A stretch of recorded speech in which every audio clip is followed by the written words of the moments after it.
Tanjung Menangis, Halmahera. Pada sebuah masa, seorang raja besar di Halmahera menutup usia. Sang raja meninggalkan istrinya yang bernama Baginda Ratu. Putra pertama yang bernama Baginda Arif, putra kedua Baginda Binaut, dan seorang putri bernama Baginda Nuri. Bagaimanapun caranya, aku harus menjadi raja menggantikan ayahanda. Baginda Binaut sangat berambisi untuk memperoleh kekuasaan sehingga melupakan hubungan persaudaraan dengan keluarganya. Patih, setelah ayahanda wafat, maka kakakku Baginda Arif yang berhak menduduki tahta. Tetapi aku sangat menginginkan menjadi raja.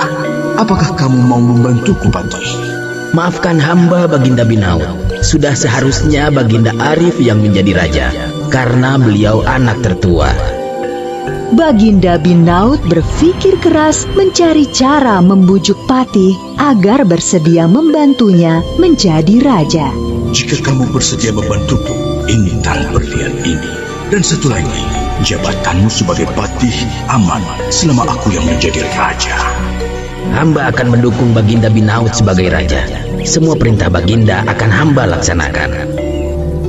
Setelah menerima intan berlian dari Baginda Binaut, Patih segera memerintahkan para pengawal kerajaan menangkap Baginda Ratu, Baginda Arif, dan Baginda Nuri.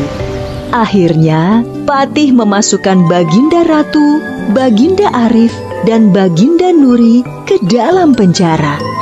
Kakanda Baginda Binaut keterlaluan. Hanya karena kekuasaan, dia berubah menjadi tamak, kejam, dan tidak tahu diri.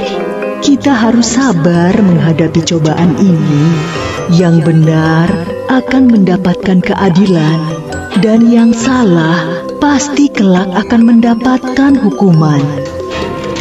Setelah menjebloskan ibu dan saudaranya ke dalam penjara, Baginda Binaut pun akhirnya berhasil menjadi raja. Setelah menjadi raja, Baginda Binaut memerintah dengan kejam dan angkuh. Baginda Binaut juga memerintahkan rakyatnya untuk membangun istana yang megah.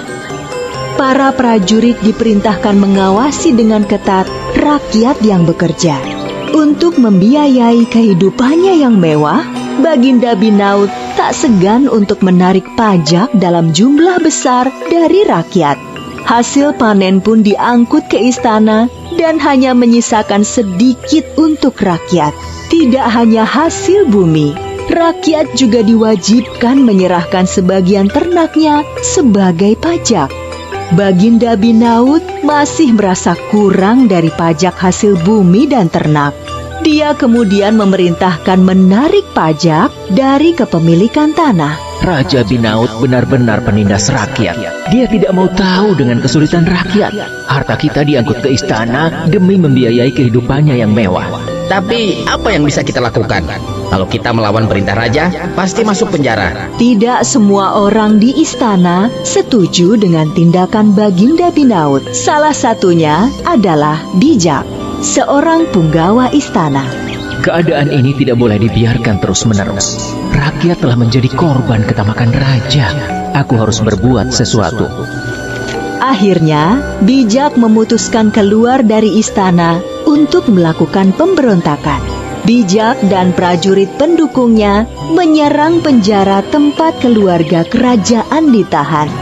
Meskipun dijaga dengan sangat ketat oleh banyak prajurit, Bijak dan pasukannya berhasil membebaskan keluarga kerajaan. Setelah berhasil membebaskan keluarga istana dari penjara, Bijak kemudian membawa keluarga istana ke sebuah tempat yang aman di hutan. Kami ucapkan terima kasih yang sebesar-besarnya, Bijak. Syukurlah, masih ada orang di istana yang masih peduli dengan keadaan kerajaan kita. Yang mulia Baginda Ratu, sekarang kita memiliki pasukan yang cukup kuat untuk menyerang istana. Mohon izinkanlah hamba memimpin pasukan menyerbu istana sekarang juga. Jangan lakukan itu, Bijak. Jangan sampai hanya karena berebut kekuasaan, kita saling membunuh dengan saudara.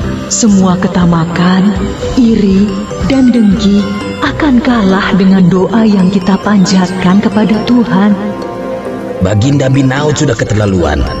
Kesalahan terbesarku adalah mendukung dan membantunya menjadi raja dengan cara tidak benar. Semua ini harus segera dihentikan. Semua perintah raja tidak boleh dilawan. Siapapun yang berani melawan raja, maka akan dijebloskan ke dalam penjara. Pada suatu pagi, sebuah gunung mengeluarkan asap putih yang tebal. Terlihat burung-burung beterbangan karena ketakutan.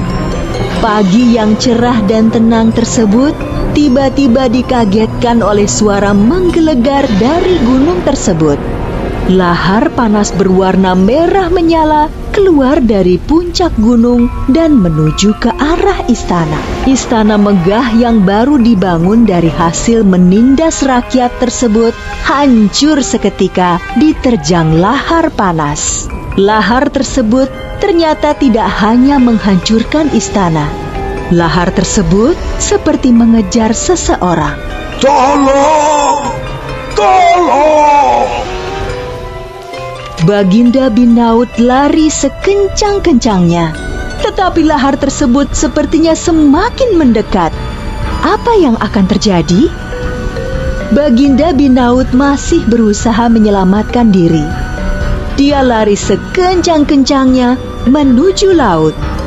Tidak ada jalan lagi bagi Baginda Binaut. Di depannya terdapat tebing yang curam, sedangkan di belakangnya lahar nan panas siap membakarnya. Aduh! Tolong! Panas! Panas! Di Tanjung tempat Baginda Binaut meninggal, sering terdengar suara menangis. Oleh karena itu, tempat tersebut akhirnya dikenal dengan nama Tanjung Menangis.